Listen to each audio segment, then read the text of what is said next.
Alors, deja o să te întreb, să ne spui din ce țară ești? Je vous salue dans le nom de Jésus. Vă salut în numele lui Iisus. Je viens du Rwanda. Eu sunt din Rwanda. Souvent je dis que je suis du Rwanda et du Congo. De multe ori spun că sunt din Rwanda, dar și din Congo.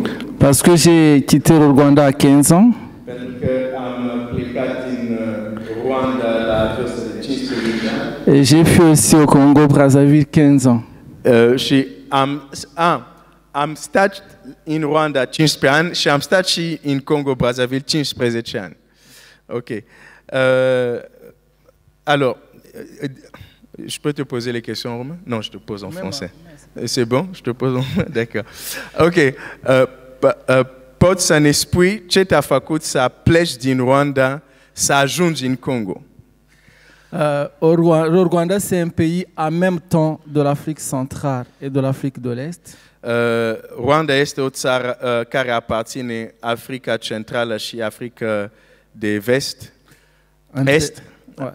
Un très beau pays où il y a les gorilles et les lions. O țară frumoasă unde aveți gorile, lei. Da, mai mult sunt copiii lui Dumnezeu acolo.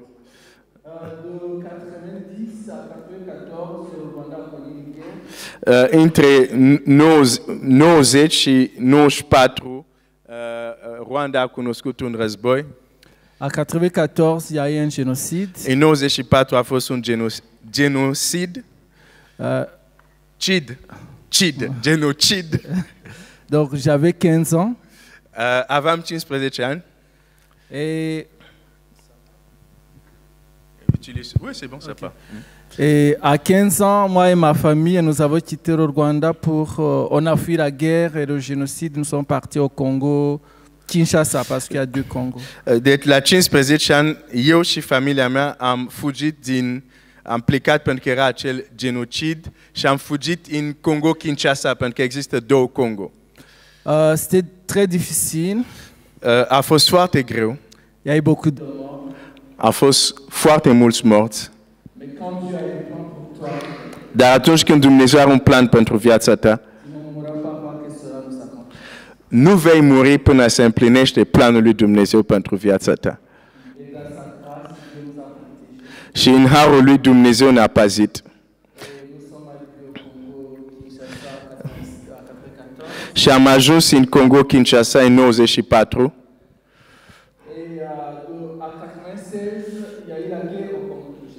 Și în 96 a început război în Congo Kinshasa. Și atunci trebuia să fugim din Congo Kinshasa, să mergem în Congo Brazzaville. Toate drumurile erau închise. Și atunci trebuia să mergem prin pădure.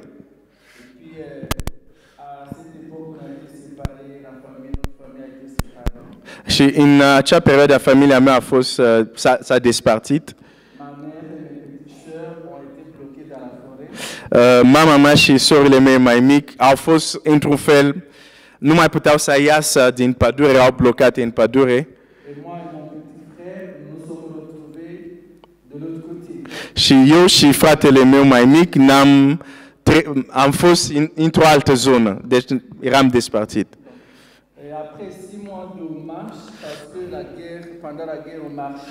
Și după 6 luni de mers pe jos, pentru că din cauza războiului mergeam înainte, atunci pe neston, adică vreau să te întreb, adică 6 luni de mers, unde dormai? Aici vreau să înțeleg.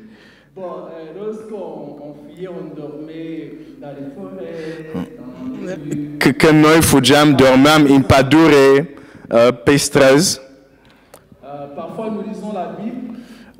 Uneori citim Scriptură fără să intrăm în mintea persoanelor care au trăit lucrurile care le citim. Putem să ne punem întrebare, unde dormeau copiii lui Israel în pustie? Dar asta este mersul creștin. Mersul. Chiar Domnul Iisus a spus, Fiul omului n-are unde să-și plece capul. Dar Dumnezeu are grijă de copiii lui. Și chiar are grijă de pagâni. Pentru că în perioada respectivă eu nu-L cunoșteam pe Domnul Iisus. M-am născut într-o familie catolică. Și mama mea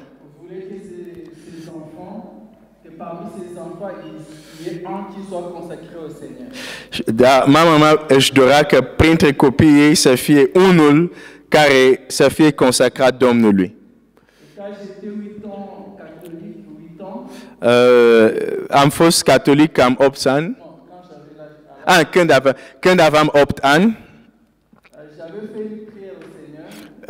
făcusem o rugăciune la Domnul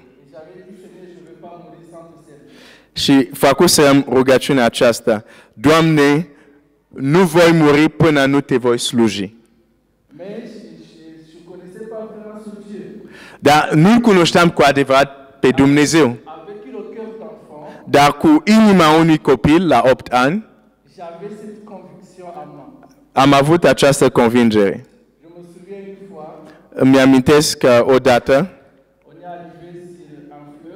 am ajuns la un fluviu, fugeam de război. Când îmi amintesc de fluviul respectiv,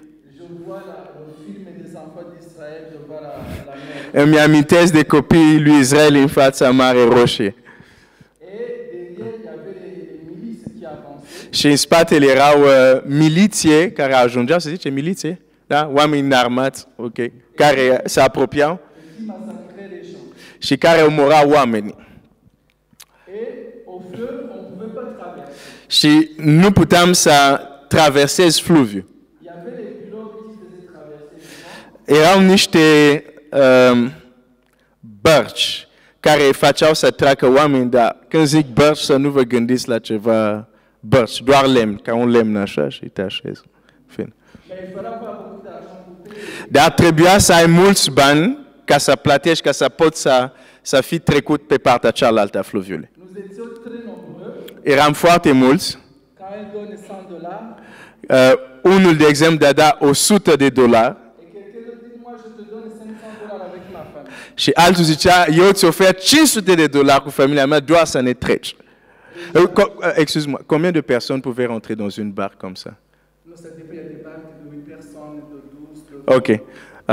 Da, erau barci de 8 persoane, de 12 persoane, așa.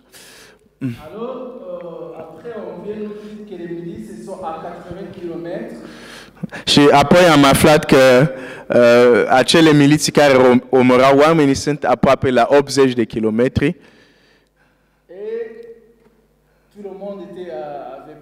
Și oamenii se temeau pentru că ei se apropiau din ce în ce mai mult.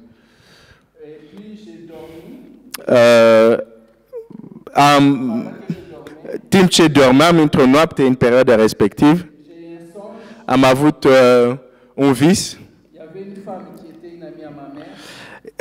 Am visat o femeie care era o prietenă a mamei, care mi-a dat bani și am traversat fluviul. Și în dimineața aceasta, după ce am făcut acest vis, m-am trezit și m-am întâlnit cu exact aceeași femeie care am văzut-o în vis. Dar înainte să dorm, am zis, Doamne, orice s-ar întâmpla, știu că nu voi muri. Pentru că nu am început încă să te slujesc. Știți că Dumnezeu ascultă și pe pagani?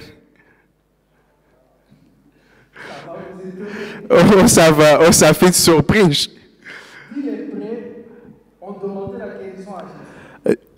10 leproși au cerut vindecarea la Domnul Iisus. A vindecat 10. Un singur s-a pocăit cu adevărat. Dieu lève le soleil s'il est bon et s'il est méchant. Dumnezeu ridică soarele asupra celor buni și asupra celor rei. Et en fait, le seul qui est venu rendre grâce à Dieu, c'était le Samaritain, je pense, dans les 10 lépreux. Voilà, ok. Mais la différence, c'est que quand tu es croyant, tu es sauvé, Diferența este că atunci când tu crezi și ești mântuit, et l'autre est perdu. dar celălalt care n-a crezut este pierdut. Alors après, avec la femme, j'ai croisé la femme et elle avait 2 filles. M-am întâlnit cu acea femeie, avea 2 fetițe Mais j'ai dit, Edith, elle s'appelait Edith, comment tu n'as pas encore traversé? și am întrebat-o, se numea Edith, și am întrebat-o cum de n-ai traversat încă fluviul, nu te-ai dus dincolo. Elle aussi m'a demandé, mais vous, qu'est-ce que vous faites ici? Și ea m-a întrebat, dar voi ce faci, căutați aici? De ce sunteți încă aici? Moi, j'ai dit, mais j'ai pas l'argent pour payer la barque. Și i-am zice, eu nu am bani ca să plătesc cei care ajută oameni să treacă dincolo. Et elle m'a dit, mais moi, je ne peux pas laisser les enfants pour aller chercher la barque.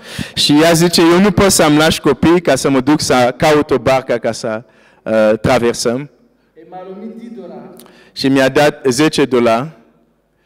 Après, les gens qui avaient $100, des centaines de dollars, ils n'arrivaient pas à traverser parce qu'il fallait encore beaucoup d'argent. Și în momentul respectiv și cei care aveau $100 nu mai reușeau să treacă pentru că trebuia mai mulți bani. Alors, je lui ai dit, bon, ok, on va d'abord là-bas, on va attendre un peu pour voir si on pourra voir, peut-être déjà vont diminuer, on pourra traverser. On est parti d'un côté du fleuve où il n'y avait pas des gens. Și atunci i-am zis, hai să mergem într-o parte a fluviului unde nu sunt bărci care să treacă oamenii, să așteptăm acolo, poate oamenii ăștia vor coborî prețurile de traversare și poate reușim și noi să traversăm. Dans les 5 minutes qui ont suivi, În cele 5 minute care au după acesta, când ne-am pus acolo, il y a une barque de la Croix-Rouge qui est venue accoster juste devant nous. a venit o barcă de la Crucea Roșie care a venit exact unde noi ne-am pus deoparte. Et les agents de Croix-Rouge ont dit, vous donnez $5, vous montez, on traverse. Par Și, personne. și ei au zis, dacă a dat $5 pe persoană, vă urcați și vă punem să traversați. Et je ne sais pas pourquoi ils ne sont pas partis là où il y avait des gens. Eu nu știu de ce nu s-au dus, unde erau mulți oameni care au așteptat, au venit doar acolo unde eram doar noi, unde ne-am pus deoparte. J'ai pris les filles de la dame, je les ai fait rentrer. Am luat fetițe doamnei, l-am pus în barcă Et la dame est rentrée. și doamna a intrat Et moi et mon petit frère. și eu și fratele meu mai mic Et puis on a traversé. și am traversat. Quand nous sommes arrivés de l'autre côté, Când am ajuns pe partea cealaltă, on regardait encore beaucoup de monde qui était en face. ne uitam acolo dincolo, erau încă mulți oameni care rămăsese acolo. On ne comprenait pas comment ça s'est passé. Și noi nu am înțeles cum noi am ajuns în partea aceasta când erau oameni mai mulți dincolo și cu mai mulți bani decât noi. Après, on a continué. Și după am continuat. Tu avais quel âge quand ça se passe? 17 ans. Avea 17 ani când se întâmplă asta. Tu arrives, donc, ok. Ça, c'était le premier fleuve parce qu'on a traversé 4 grands fleuves, si je mets le fleuve Congo aussi. Pour arriver au Congo-Kinshasa. Pour quitter le Congo, Kinshasa, ok, așa. Deci ca să plecăm, deci au plecat din Rwanda, au ajuns în Congo-Kinshasa și din Congo-Kinshasa ca să ajung în Congo-Brazzaville, de unde sunt ei, au trebuit să strabată vreo 4 fluviu, a povestit unul din fluviu. c'est très long. Après, on est arrivé au Congo. Este lung, dar în sfârșit am ajuns în Congo lui. Alors quand j'arrive au Congo, Brazzaville, Când ajung la Congo, Brazzaville, țara lui Glenn, et j'arrive avec mon petit frère. ajung cu fratele meu mai mic. Bon, on avait personne, j'avais 17 ans, il avait 16 ans parce qu'il y a la différence de Am o diferență doar de un an cu el. Eu aveam 17 ani, el avea 16 ani. Stai puțin. Și atunci când tu ajungi în Congo cu fratele tău mai mic, știi ceva de mama ta și de sorele tale? Non, bon, quand on était séparés avec ma mère, nous on a pris Si ce qui s'est passé, on pensait qu'elles étaient mortes avec nos petites sœurs. Deci, când noi ne-am despărțit cu mama și sora, nici nu mai știam nimic despre ele, credeam că au murit, pur și simplu. Pareillement, elles aussi, elles pensaient qu'on était mortes. La fel și ele gândeau despre noi că suntem morți, că nu mai suntem în viața.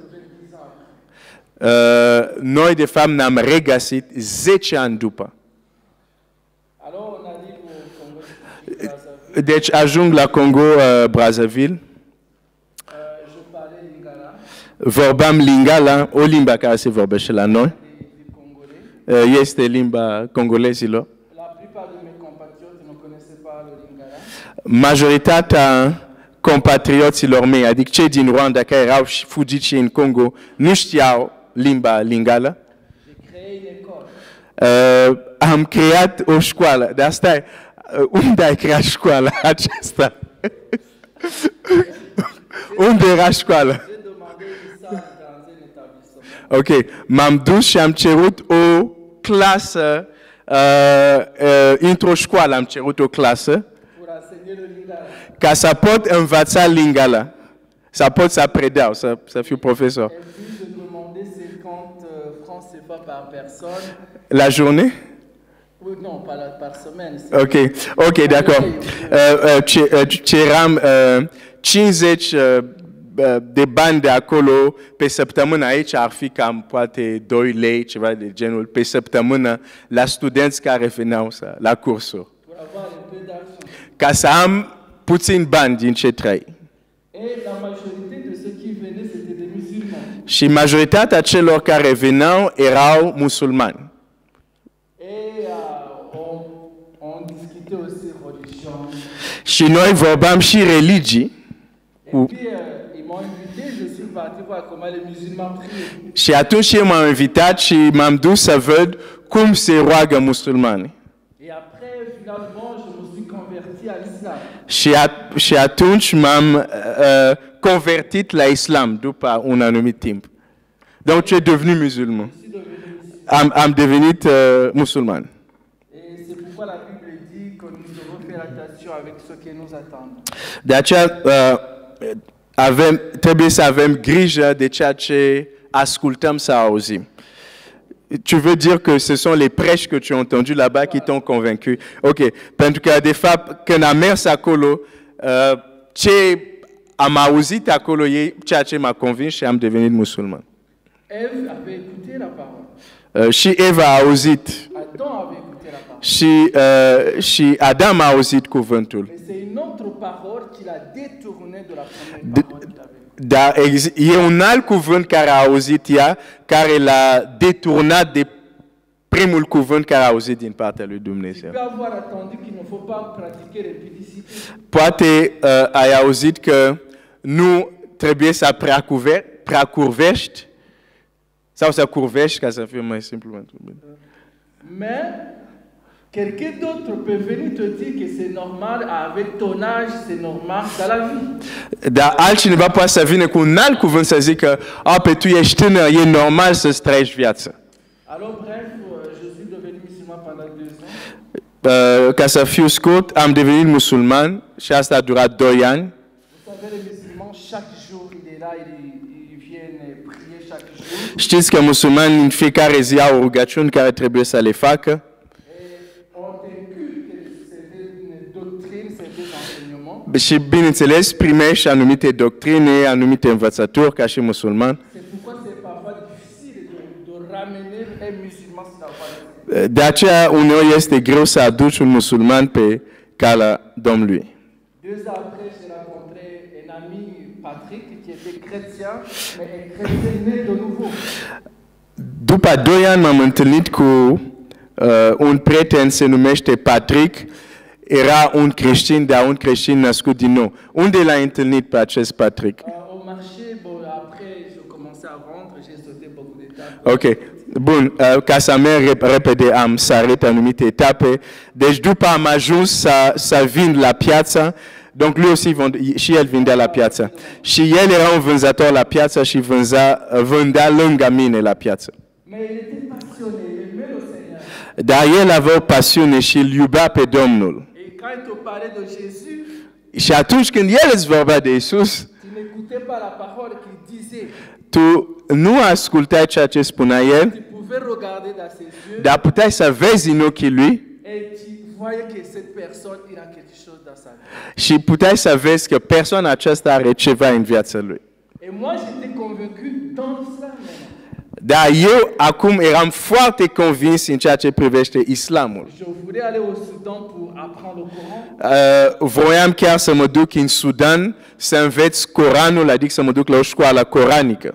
Alors Patrick m'a dit, Și atunci Patrick, acel creștin, mi-a spus, si le Dieu des musulmans dacă Dumnezeul musulmanilor est plus grand que mon Dieu, este mai mare decât Dumnezeul meu, moi je deviendrai musulman. atunci eu voi deveni musulman. Mais si mon Dieu Dar dacă Dumnezeul meu est plus grand que le Dieu des musulmans, e mai mare decât Dumnezeul musulmanilor, alors c'est au musulman de croire en mon Dieu. atunci musulmanii, el trebuie să se întoarcă la Dumnezeul meu. Et là, quand il a dit ça, Atunci când el a spus asta, alors moi aussi j'ai dit, je vais demander à Dieu. și atunci eu am zis, îl voi întreba pe Dumnezeu. Maintenant, dans l'embarras de choix. Pentru că eram într-un fel de confuzie acum. Parce que j'étais convaincu, Eu înainte eram convins, et lui il était convaincu. eram convins la islam și el vedeam că era convins la Scriptura, la Domnul Iisus. Et puis, ça, pendant 30 jours, Timp de 30 de zile, chaque jour, je disais au Seigneur, în fiecare zi spuneam Domnului, tu es encore musulman, eram încă musulman, mais je vous dis, Dieu dit, vous me chercherez, vous me trouverez, si vous me cherchez de tout votre cœur. dar Dumnezeu spune, mă veți căuta și mă veți găsi, dacă mă veți căuta din toată inima. Alors, dans la nuit du 20 au 21 avril 99, În noaptea între 20 și 21 aprilie 99, j'ai eu une vision. am avut o vedenie, am făcut un vis. Le Seigneur Jésus m'a apparu dans un songe. În visul respectiv, Domnul Iisus mi s-a arătat, Je ne rentrerai pas dans les détails. nu o să intru în detaliu. Le matin, je me suis réveillé. În dimineața m-am trezit, când m-am trezit, Mon petit frère m'a demandé, fratele meu mai mic m-a întrebat, pourquoi tu n'en pries pas? de ce nu te rogi? Alors je lui ai dit, c'est fini avec l'islam. Atunci am zis, pentru mine s-a terminat cu islamul. Et c'était fini. Și era terminat. Deci, fratele lui ne întreabă de ce nu se roagă, pentru că ca și musulmani, în fiecare zi își facea rugăciune. Dar în dimineața respectiv, el nu și-a făcut-o și de asta fratele lui întreabă de ce nu te rogi. Ok.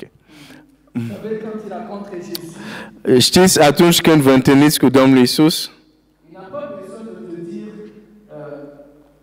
de faire tout un discours pour te convaincre. Domnul Iisus nu are nevoie să țină un discurs întreg ca să te convingă. Il a rencontré Pierre. Când el s-a întâlnit cu Petru Il a dit, Pierre, viens, suis-moi. și a spus doar la Petru, Petru, vino și urmează-mă. Și s-a oprit acolo. Și Petru a ieșit din barcă Il a laissé la pirogue, și a lăsat barcă il y avait les poissons. unde erau pești. Il avait une femme qui l'attendait le soir. Avea o soție care l-aștepta, Mais quand c'est Jésus que tu racontes, dar când s-a întâlnit cu Iisus, il est incomparable. este incomparabil. Ani, se poți să ne spui, după ce l-ai primit pe Domnul Iisus, ce s-a întâmplat în viața ta, ce ai trăit, ce ai experimentat? Dieu m'a conduit dans une église. După m-am rugat și Dumnezeu a făcut să găsesc o biserică. Et le premier jour que je suis rentré à l'église, le pasteur, il s'appelait Serge, il était en train d'enseigner sur l'œuvre du Saint-Esprit. Prima dată când am intrat în biserică, pastorul care predica acolo se numește Serge, vorba de lucra Duhul Sfânt. Ensuite, j'ai commencé maintenant à prier. Și am început să mă rog.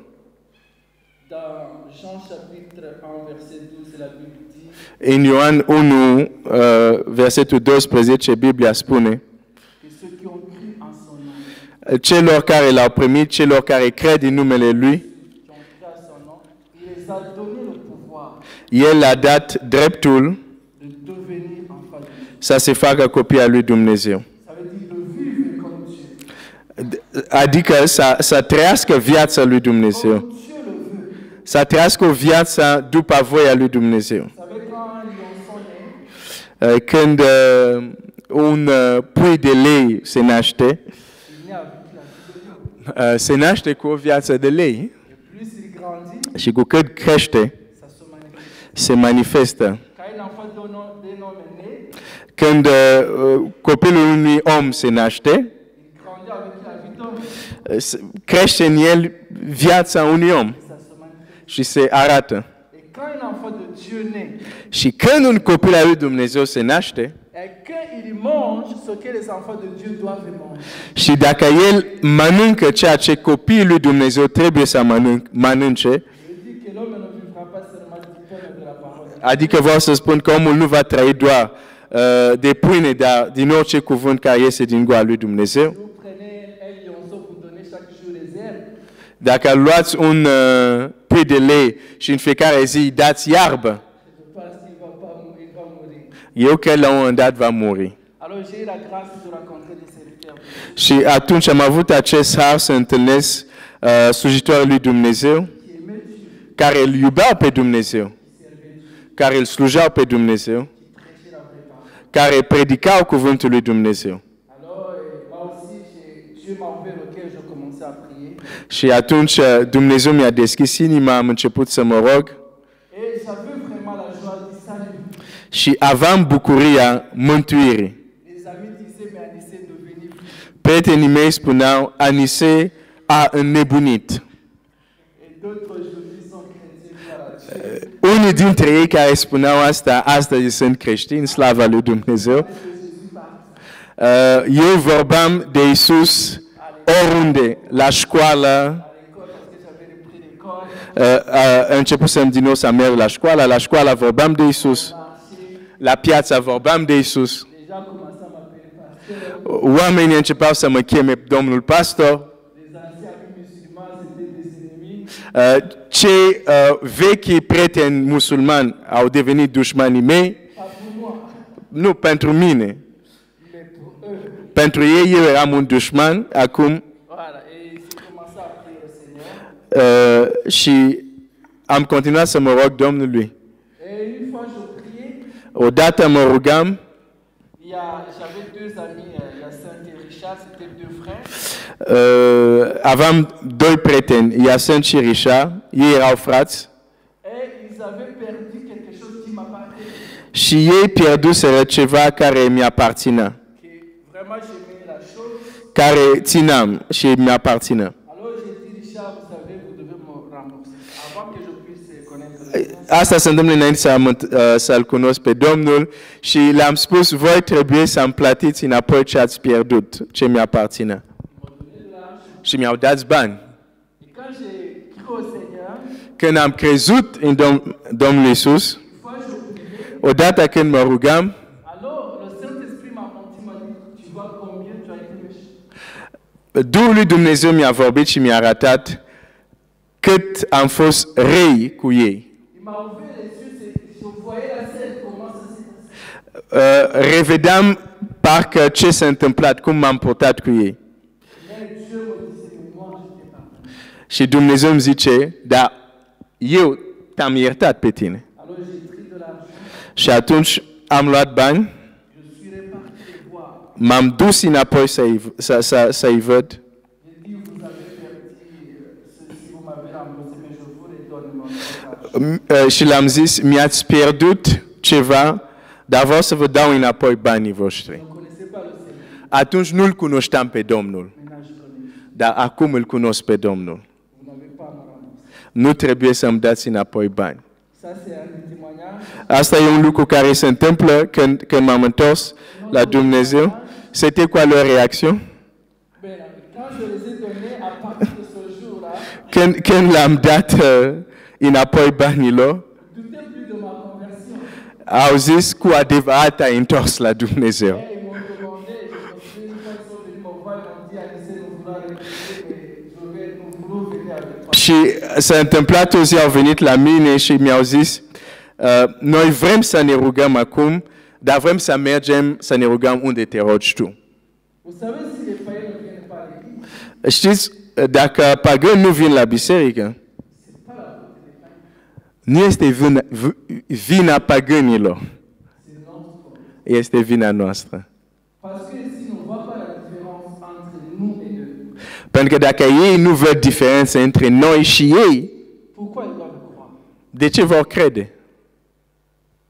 Alors, et notre témoignage, Un alt lucru care s-a întâmplat după ce m-am întors la Dumnezeu, mă rugam, le problème de la prière aujourd'hui, c'est que souvent quand nous prions, nous parlons seulement à Dieu.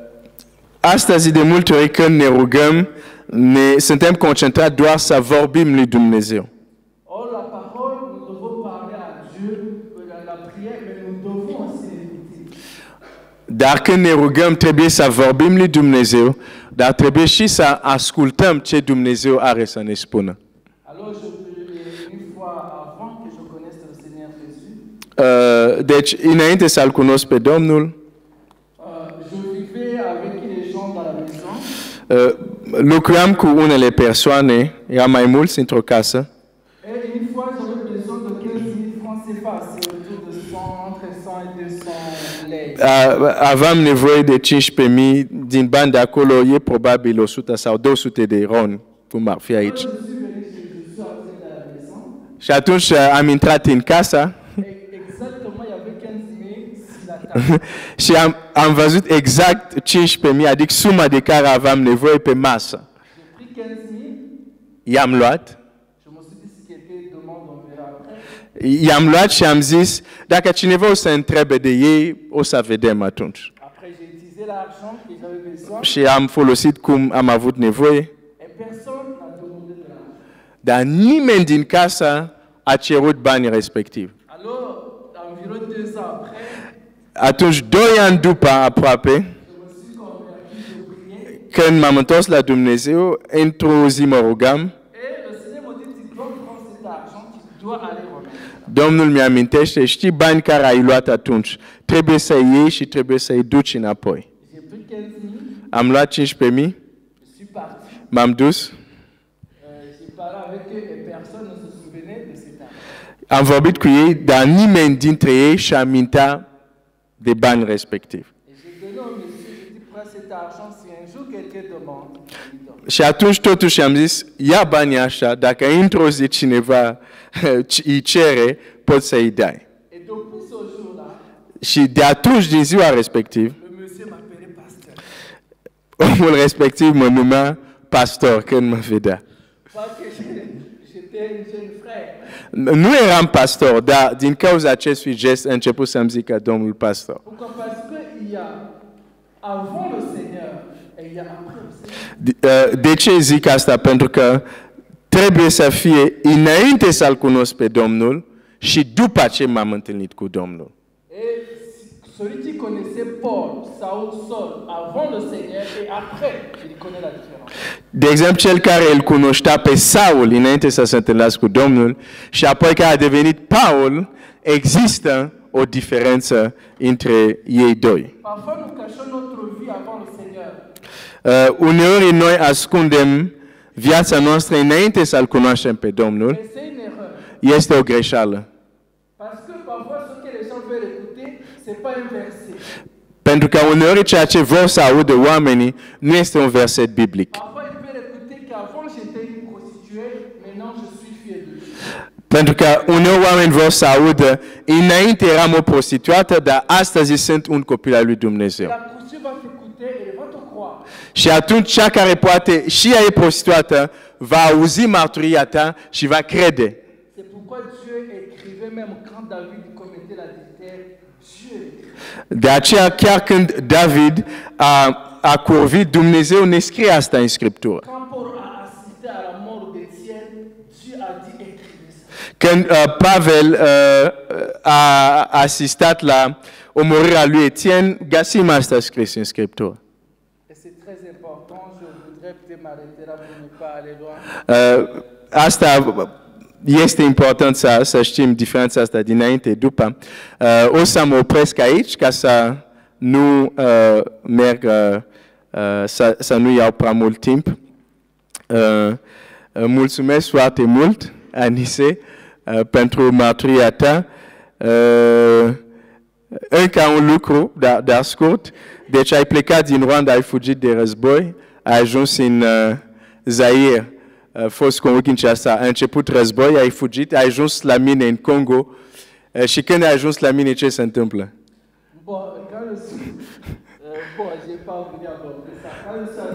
N-am vrut să zic asta, dar când am ajuns în Congo,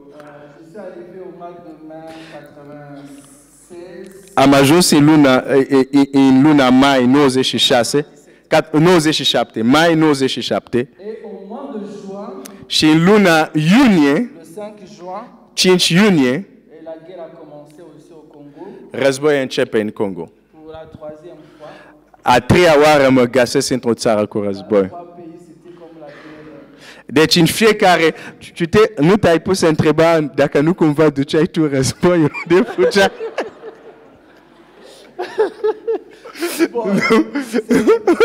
Nu, eu gluma, nu trebuie să răspund.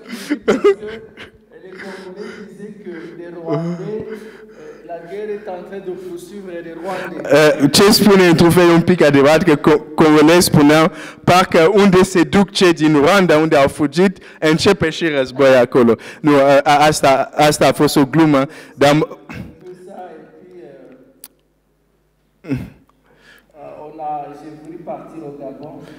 Am vrut să mă duc în Gabon.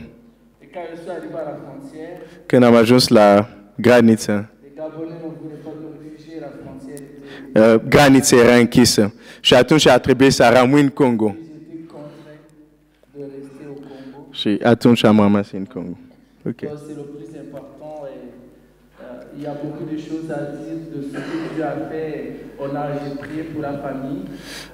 M-am rugat pentru familia mea. Sunt multe lucruri care Dumnezeu l-a făcut. Pendant 7 ans, je ne savais pas si ma mère et mes petites sœurs étaient encore vivantes. Timp de 7 ani nu știam dacă mama mea și sorele mele mai mici dacă mai erau în viață.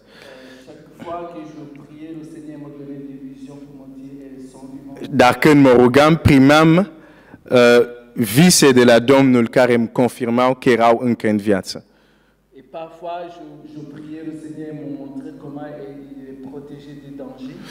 Uneori mă rugam și Dumnezeu mi arăta cum El le păzește de primejdii.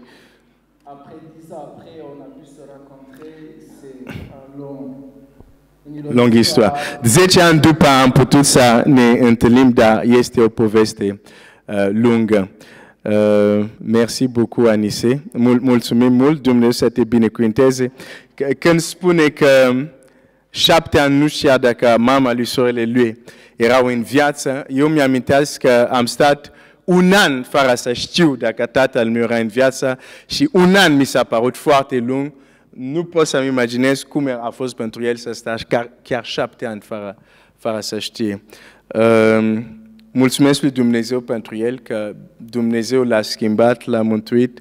Îi mulțumesc pentru mărturia lui. Și de asta dimineața n-am vrut să am mesaj, dar am vrut să putem auzi ce face Dumnezeu nostru, ce face Dumnezeul nostru și El să fie slăvit. Dacă vreți să ne ridicăm și un frate și o soră, dacă puteți să vă rugați pentru familia lui Anise, Dumnezeu să îi binecuvinteze mai departe, să fie cu ei și oriunde se duc ei, ei să fie o mărturie și o binecuvântare. Hai să ne rugăm.